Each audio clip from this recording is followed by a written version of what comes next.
सभी को मेरा बहुत बहुत नमस्कार। आज हम कार्तिक महात्म्य का 30वां अध्याय सुनेंगे। अगर आपको ये मेरे अध्याय सुनने में अच्छे लगते हैं तो प्लीज़ लाइक करिए, शेयर करिए और मेरे चैनल को सब्सक्राइब करिए और छोटी सी घंटी को तो ज़रूर दबा दीजिए। तो शुरू करते हैं कार्तिक महात्म्य का 30वां अध्याय। राजा पृथु पूछते हैं कि हे नारद जी, भगवान का अत्यंत प्रिय भीष्म पंचक व्रत कैसे प्रसिद्ध हुआ। तब नारद जी कहने लगे कि हे राजा पृथु, यह व्रत आदिकाल से है परंतु बीच में लुप्त हो गया था। फिर यह कैसे प्रसिद्ध हुआ सो कथा हम तुमसे कहते हैं। सुनो।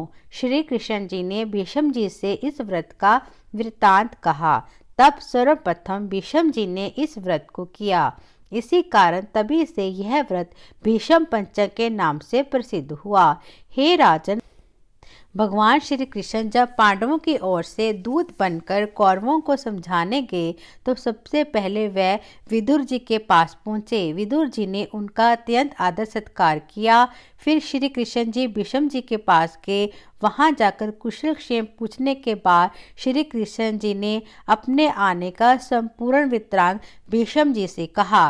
तब भीष्म जी कहने लगे कि हे भगवान, हे त्रिलोकीनाथ होते हुए आप पांडवों की ओर से ही दूत बनकर क्यों आए? आपके पांडवों के साथ इतना प्रेम क्यों है? तीनों लोग आपके वश में हैं। तब पांडवों के पास ऐसा क्या वशीकरण मंत्र है अथवा उन्होंने ऐसा कौन सा व्रत, तप अथवा यज्ञ किया है जिसके कारण आप उनके वश में हो गए? तब कृष्ण जी हंसकर बोले, हे गंगा पुत्र, यद्यपि यह अत्यंत गुप्त वार्ता है फिर भी मैं तुमसे कहता हूँ। उन्होंने एक ऐसा व्रत किया जो मुझको अत्यंत प्रिय है, इसलिए मैं उनके वशीभूत हूँ। अब मैं तुमको उसका वृत्तांत कहता हूँ। पूर्व काल में उज्जैन नगरी में 5 ब्राह्मण कवि, शुचि, दृढ़, दंत और हंस नाम वाले निवास करते थे। तीनों ही वेदों को जानने वाले, रूपवान, युवावस्था को प्राप्त, गंधर्व विद्या में अति प्रवीण थे। वे अनेक देशों में घूमते फिरते तथा अपनी गान विद्या का प्रदर्शन करके खूब द्रव्य प्राप्त किया करते थे। एक समय वह मथुरापुरी में सुवीर नाम वाले राजा के पास आए। संगीत कला में निपुण होने के कारण उन्होंने राजसभा में जाने की इच्छा प्रकट की। वह 4 दिन उपवास करते रहे और अत्यंत पवित्र श्री यमुना जी में स्नान करते रहे। फिर उन्होंने किसी से राजा का संपूर्ण वृत्तांत सुना। उसने बताया कि राजा की कादम्बरी नाम वाली एक भोग पत्नी है। वह संगीत विद्या में निपुण, राग तथा कंठ में अत्यंत प्रवीण, नाचने में दक्ष तथा रूप यौवन में अद्वितीय सुंदरी है। वह प्रतिदिन एकांत में राजा के सामने नृत्य करती और गाती है। ऐसा सुनकर वे ऐसे स्थान पर जाकर खड़े हो गए जहां से नृत्य तथा ताल का शब्द सुनाई पड़ता था। फिर राजा के पास आने वाले जानों के समीप जाकर कहने लगे, बड़े दुख की बात है कि राजा के पास नृत्य कला का जानने वाला कोई नहीं है।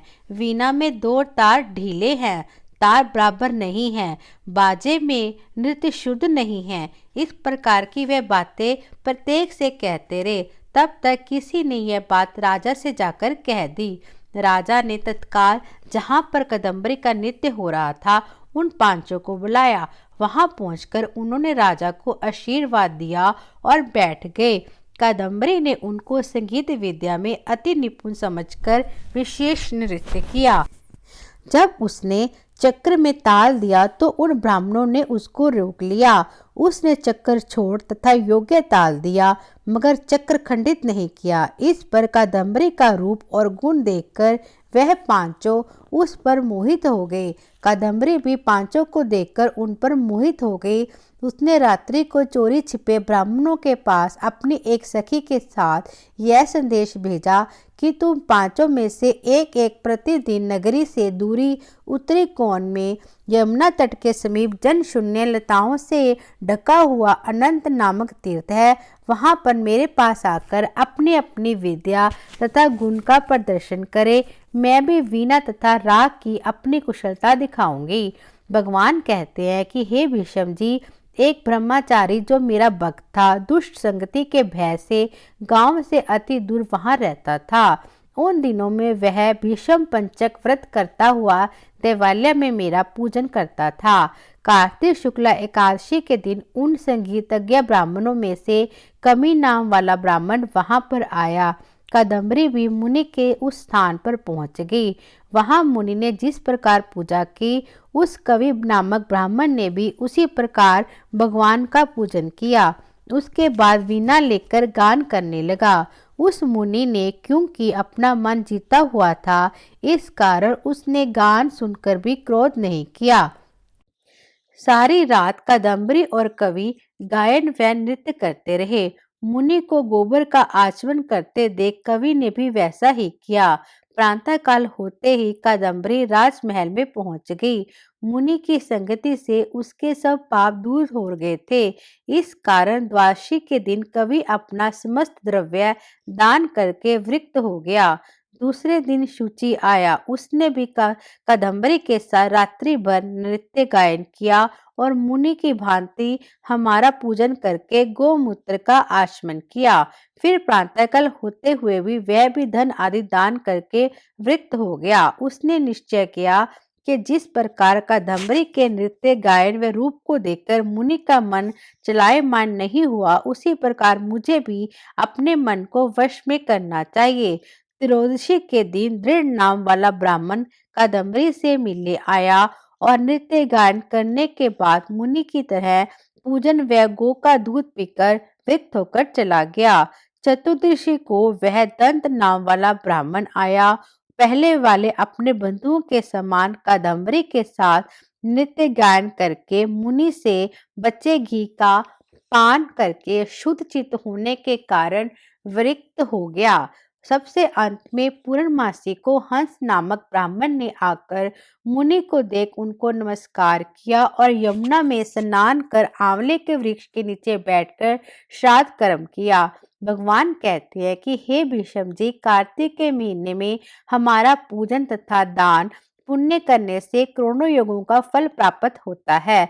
अतएव हंस नामक वह ब्राह्मण सत्संग, पूजन तथा मुनि के बचे हुए दही का पान करके वृक्त हो गया और अपना सब धन दान करके तीर्थ यात्रा को चला गया।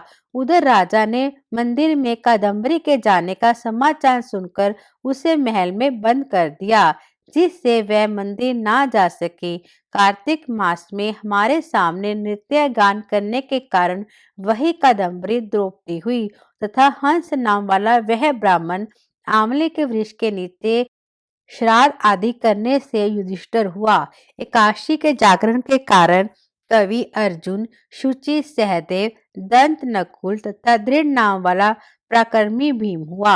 हे भीष्म जी, वस्तुत इस व्रत के प्रभाव से ही मैं पांडवों के वशीभूत हूँ।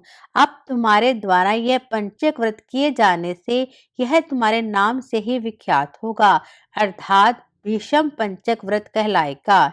यह व्रत के अंत में ब्राह्मणों को भोजन कराकर यथाशक्ति दान दक्षिणा देनी चाहिए।